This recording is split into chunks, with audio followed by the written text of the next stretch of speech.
misty, wind-swept lands of Brittany in northwestern France, there lives an old legend, whispered in the chill of twilight, told beside earth, and feared in the silent hours before dawn. It is the tale of Ankou, the spectral figure who roams the countryside in his creaking cart, gathering the souls of the dead. He is not a demon, he is not evil, but neither is he kind. He is inevitable. He is Ankou, the Harbinger of Death. Ankou is no ordinary spirit. In the folklore of the Bretons, he is seen as the last person to die in the parish each year, chosen by death itself to serve as the skeletal for the next 12 months. This soul, once mortal, is transformed into a silent, watchful reaper, doomed to drive death carts across the countryside, ferrying souls from the world of the living into the realm beyond. He is often described as a tall, gaunt figure, draped in black rags, his face hidden beneath a wide-brimmed hat or a hood. Some say he has no face at all, just darkness. Others say his eyes burn like dying coals, glowing with the sorrow of all the souls he has gathered. His cart, old wooden and creaking, is drawn by two skeletal horses, and it rattles along country roads under the cover of fog and starlight. At its side walk two shadowy figures, assistants from the grave, helping Ankou lift the souls into the cart. Wherever Ankou goes, the air grows still, and the cold wind follows.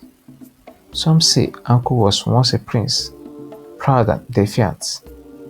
When death came for him, he challenged the reaper to a duel and lost.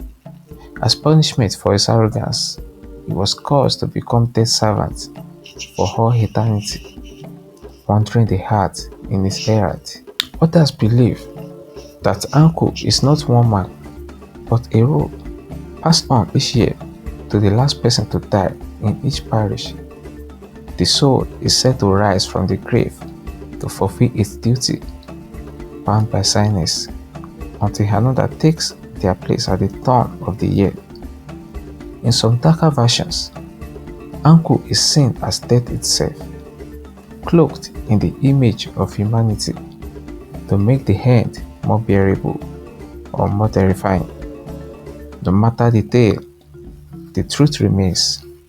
Ankou walks the heart, and where he passes, death follows. The people of Brittany know the signs. If you hear the creak of cart wheels in the dead of night, but see nothing, Ankou is near. If you hear 3 knocks on a door or window, and no one stands outside, it is his call. If a gust of wind rolls through the village just before sunrise, it is the passing of his cloak. If you meet a thin stranger with a wide-brimmed hat who does not speak, pray, for you may have seen the Harbinger. He comes for all, young and old, rich and poor. He never rushes, never stops. He does not judge, he simply collects. Many old Breton tales tell of people who claim to see Ankou. One tells of a grave digger walking late as twilight fell. He heard the sound of wheels and turned to see a cart approaching. Though no horses were visible, a tall figure in black stood behind it. The grave digger asked, "Who are you, traveler?" The figure did not reply. He only pointed to the open grave. By morning, the grave digger was dead, his shovel falling beside the freshly dug earth. Another tale speaks of a young bride walking home from her wedding feast. She heard soft footsteps behind her, but saw no one when she turned. Then, just at the crossroads, she heard the voice whisper her name, though no lips moved. She was found the next morning, cold as frost, her wedding dress fluttering in the wind. Ankou's cart is said to never rest, its wheel grinding across gravel and roots, always moving, always collecting. Even the gods, some say, give way to Ankou. When plough strikes or war rages, Ankou's cart grows heavy and the space quickens, but it never falters. Its assistants, ghastly shapes made of bone and shadow, lift souls gently or tear them away, depending on the manner of their death. To see them is to know your time has come. But Ankou himself never speaks. He does not mourn, he does not rage, he simply performs his duty. When the year ends and the final bell tolls on the last night of winter, Ankou's time is over. The next soul to die in the parish will rise in his place and will be laid to rest for a time.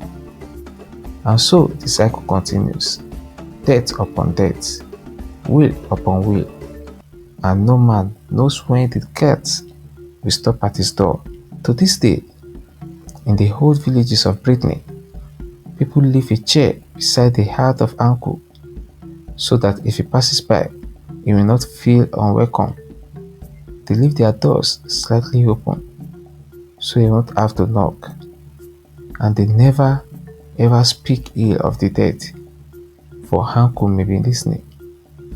He still endures, not because he is cruel, but because he is constant. He reminds all mortals of a truth they dare not forget. Death walks behind us, quiet and patient, with a cat that never stops, and when he calls your name, you must go.